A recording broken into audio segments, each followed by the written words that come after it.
Saudi Arabia की हकीकत अगर आपको जाननी है तो ये चंद मिनटों का वीडियो देखिए आप। ये जो शख्स बैठा हुआ है मुझे नहीं मालूम ये कौन है, लेकिन इसकी बातों से लग रहा है कि ये शिया है, राफजी है। तो देखें क्या कह रहा है ये। वो कह रहे हैं कि शायद जो है मशरिक़ वुस्ता में जो जारी जंग है इसमें ईरान अपना पूरी जोर लगाएगा, ड्रोन हमले किए जा सकते हैं। ईरान नहीं लगाया ना, और आप लोगों ने लगाया। नहीं, मेरी बात सुने ना। और कौन है इसके अलावा? अब तक 6 महीने से जो ये जंग चल रही है जिसमें 6000 से ज्यादा ईरान के, अंसारुल्लाह के, हिजबुल्लाह के और हजदल शाबी के नौजवान फौजी जवान जनरल ये मारे जा रहे हैं, तो ये हिस्सा नहीं है? अच्छा, हिस्सा नहीं है मतलब और कोई मुसलमान इस लायक है, किसी को तौफीक है कि वो जाके ये जंग लड़े? अगर आप लोगों के सहारे ये जंग होती तो 35 साल पहले ही अकल सलमानी बन चुका होता। कहीं तो कोई सच बोले ना, हकीकत बोले ना, ये फिरका वाराना बुक से बाहर आके बात करे ना। तो इस वक्त मुझे ये बताएं ना। मैं 3 माइंडसेट बता रहा हूं आपको। अब मुसलमानों का वो कंप्लीट होगा, इसके बाद एक और तीसरा माइंडसेट आएगा हमारा मोमिनों का। वहां बच्चे, बुजुर्ग, औरतें, माएं, बहनें शहीद किए जा रही थी। तो 11 अक्टूबर 2023 को जुम्मे में BTS म्यूजिकल प्रोटेस्ट हुआ हिजाज मुकद्दस। 23 अक्टूबर 2023 को स्पेन के म्यूजिकल ग्रुप ने परफॉर्म किया हिजाजुल मुकद्दस में। हिजाजुल मुकद्दस में, अल्लाह की सरजमीन पे कोई मुसलमान मुल्ला ना बोला। यहां एक किसी सरबराह मुमलिकत के मुंह पे ये तक नहीं आया कि खुदा की लानती भेज दें। नंबर 3, जब मुसलमान शहीद किए जा रहे थे गजा के अंदर, अल्लाह के घर पे हमले किए जा रहे थे, तो मुसलमान 29 अक्टूबर 2023 को शाकिरा का हिजाजुल मुकद्दस में बराना मुजरा देख रहे थे। 31 अक्टूबर 2023 को रक्सो सरूर से बड़े महफिल रियाज सीजन आगाज सऊदी जनरल एंटरटेनमेंट अथॉरिटी के ज़ेरे एहतमाम हिजाजुल मुकद्दस मुनक्कद किया जा रहा था।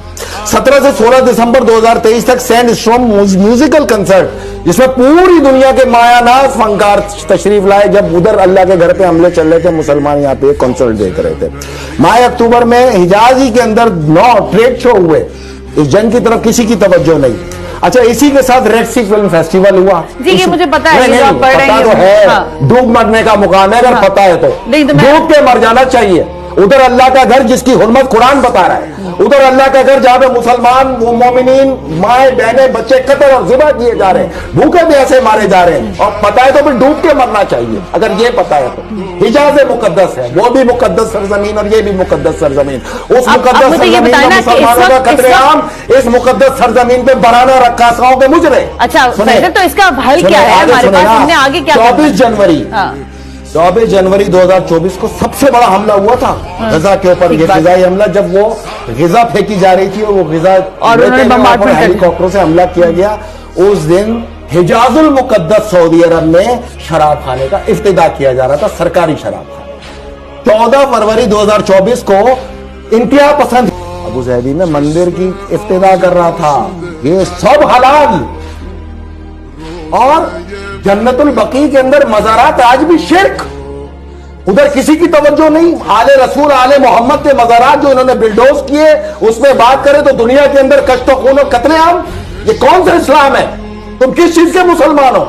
और तुम अगर मुसलमान हो तो आज हम तुमसे बरात का ऐलान करते हैं। तुम मुसलमान हमसे अलग, हम मोमिन अलग, क्योंकि कल दुनिया हमें बोलेगी।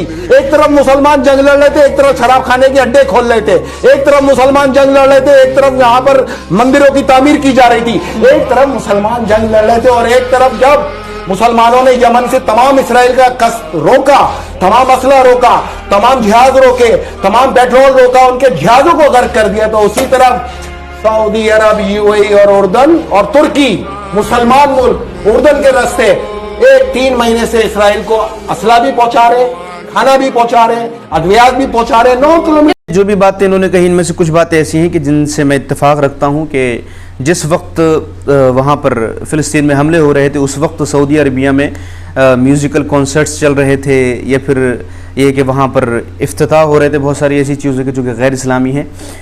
और अभी भी एक ख़बर जो पड़ी सुनने में आई कि वहाँ की गवर्नमेंट ने ऐलान किया है कि ये मुक़द्दस मकामात हैं मक्का शरीफ और मदीना शरीफ, तो यहाँ पर आप आकर के अपनी इबादत करें और फ़िलिस्तीन के ताल्लुक़ से कुछ ना बोलें और वहाँ का मुद्दा डिस्कस ना करें, क्योंकि फ़िलिस्तीन का जो मुद्दा है पॉलिटिकल मुद्दा है। तो उन्होंने पॉलिटिकल मुद्दा इस चीज़ को बताया है। तो ये सब चीज़ें आपके सामने हैं, कोई ढकी छुपी नहीं है। क्या हो रहा है ये सबको मालूम है। बहरहाल ये कि क़यामत भी लगनी है। वो कहते हैं ना कि क़यामत खुद बताएगी क़यामत क्यों ज़रूरी थी।